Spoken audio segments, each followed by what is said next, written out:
Hey! Alright, in today's video, I wanted to just really quick go over the biggest mistake I see people make when pricing for their freelance writing services.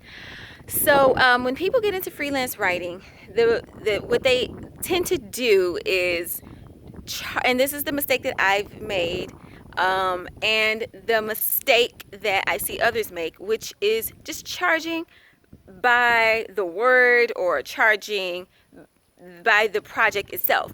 So for example, if they were trying to market, if they were writing, say, a brochure or an ebook or an email, they may just charge for the words on the paper, right?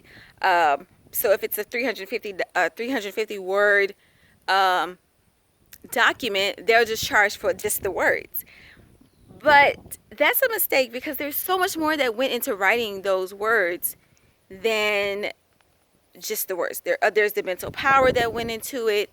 There's the actual research that went into it. There's the editing process, the proof. There's just so much that goes into the freelance writing than just the actual words itself. So that's a mistake that I see people make, and that I am an advocate for stopping. Like, don't do that.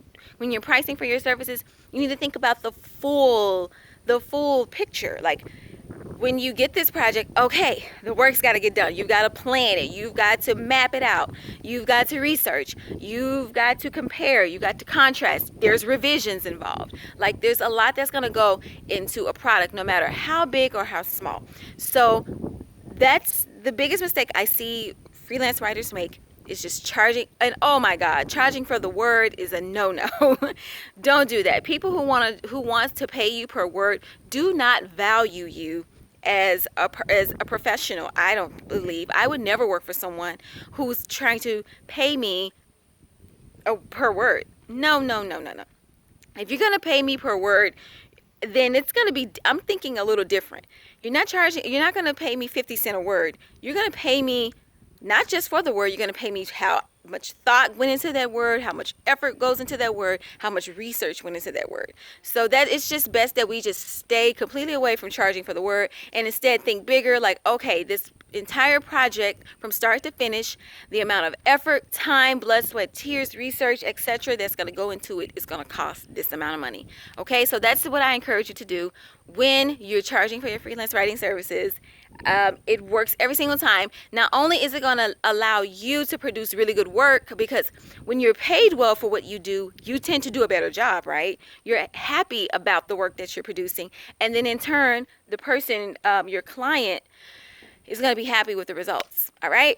So if you need any tips on how to create your own freelance writing samples, then I'm including a link for you to download, where you can actually download some writing sample templates that you can use, copy paste, pretty much just put your own twist on it, and then that'll help you get in front of other clients, because clients want to see a variety of what you can do. Okay, so go ahead and download that, and in my next video I will think of some other tips, or I'm going to answer some other questions that I see people tend to ask. Okay, all right, take care.